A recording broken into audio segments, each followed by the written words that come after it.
Alright guys, TacticalRab back again today. Hope you're all doing well and enjoying your day so far, as Cellium's been topping pretty much every single stat sheet so far here in Call of Duty Vanguard. Dashy certainly had a few words to say on his playstyle here in the game right now, but also Crimsix calling out the CDL for the way they're dealing with their TeamSpeak servers. Very much intrigued to your thoughts in the comment section below. Hit the like button if you enjoyed the video, subscribe if you're new as always, I'd greatly appreciate it. Really upset the channel, the YouTube algorithm likes it as well. Thank you very much indeed for doing that. Firstly, this from RCs. When can we get the deaths back in the scoreboards? This is something people have been asking for quite some time because they disappeared for some reason. Apparently that's a bug for some reason, as Cellium Games say they're working on a fix to this, but yeah, hopefully they're working on a fix to some other things as well. Lots of discussion about control ticks, lots of discussion about more maps coming into play, like hopefully for stage 2, we'd imagine things are probably going to stay the same for the stage 1 major as they were this previous week, but there's certainly a fair few things that people want Sledgehammer to get on and fix. This I also thought was kind of funny, just as we kind of segue into a little bit of New York discussion. You should be allowed to get a nuke or V1 in TDL settings, have it be the golden snitch of Call of Duty, playing a team better than you, losing 10 to 200, dedicate a guy to play for it and drop it on their forehead. Like,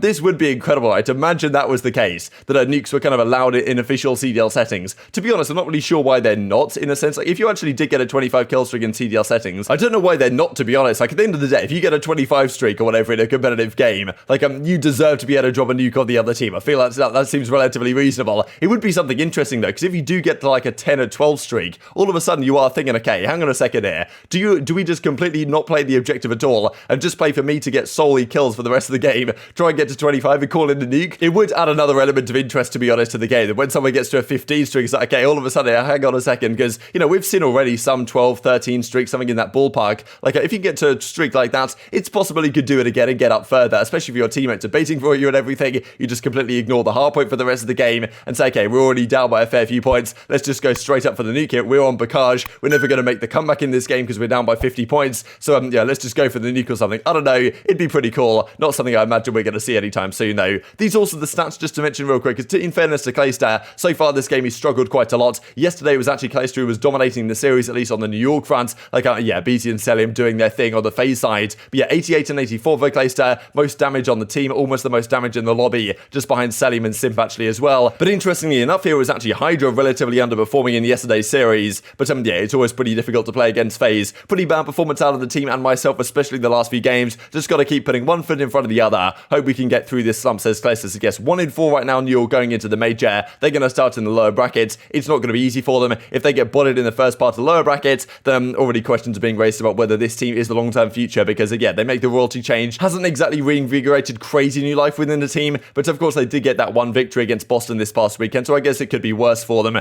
This then from Crimsix that he comes up with yesterday before the games. Clever really to put this out before the games, before or after the game, because if he put this out after the game, all of a sudden people are talking excuses. But he makes this very clear before the games actually begin. We've requested a TeamSpeak server change for our CDL match TeamSpeak for over 3 matches now. Last week they told us next week it'll change, and this week they told us next week again, which won't even matter for stage 1. Be better at the Call of Duty League. So I guess the situation is they need a TeamSpeak server that they have to, well, talk to each other on, so I guess the CDL can keep tabs on what they're saying or whatever, but they're playing in the same facility right now. They weren't before with Royalty up in Canada, now he's in Texas as well, so not really sure why they should have a TeamSpeak server that, well, the server is so far away that they're on some sort of delay to speaking to each other, even though they're right next to each other. You'd think they could use their own cable or something. Apparently they have to use the CDL's TeamSpeak, which does seemingly create issues, because well, it creates some sort of delay. As Clayster says right here, I heard Matt, that being Royalty, talk outside my headset, then 60 seconds later he comes through the TeamSpeak. That must be really frustrating for Clayster and the guys, that yeah, some of the communications they're actually having with each other are delayed, because the server that the CDL's using for their TeamSpeak is like further away than they are. So they're hearing their teammates talk next to them in real life, and then it comes through their headset a little bit later. Like, that's got to be distracting to some degree, and it also means that, well, certain callouts you might hear later than you actually should do. Maybe other teams are getting that slight advantage because the servers they have for their TeamSpeak might be slightly closer to where they're actually playing. So strange stuff. Crimsix and the guys have said, look, we want to get this changed for whatever reason. That hasn't happened, and the CDL hasn't changed anything for whatever reason. So strange stuff. Not really sure. I mean, we haven't heard anything from the CDL's front on this, right? There's a few times that Crim's going to call out the CDL, and we've heard some sort of reply from them, so I guess they'll maybe get on top of this. This is the thing, really. Like, you ask them to do something a few times behind the scenes, nothing happens. It's time to tweet about it, right? And then things will actually get done, you would imagine. So very interesting stuff. As Crim says, 60 ping delay versus 5 ping if it was in Dallas. So if they were using a Dallas TeamSpeak server, there'd pretty much be no issues at all. But whatever server they're using, they have pretty much a 60 ping delay to that server and then back to their own headset, which of course isn't ideal. Let's move on to this Cellium discussion there, because look at these stats so far here in stage 1. Of course, we're going into the major, but Cellium's leading the way so far in the KD. He has a 1.29 overall KD so far this stage. Like, that's just pretty ridiculous. Gizmo there with a 1.20, Temp at a 1.05 in 10th, and then, well, Dashy's actually fought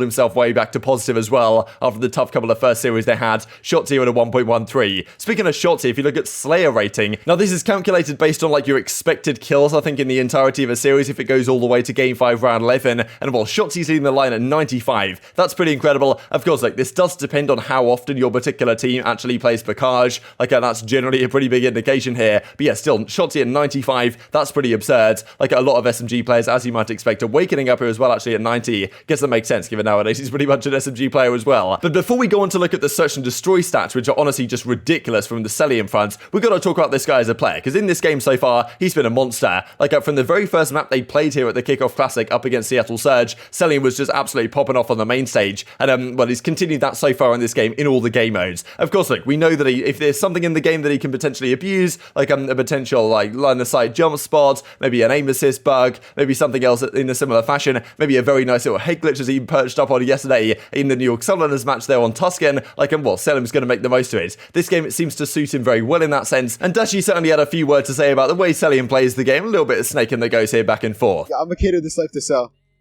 Ready? Hold on. Look, hold on. I have to even do the pregame sell. Look. Yeah. Oh, yep. Just spam crouch. Yep. I'm sell right now. They call me sell. Stay. Oh, wait. Stairs is it? You shape Brucey. Yeah. IP1. I'm netting.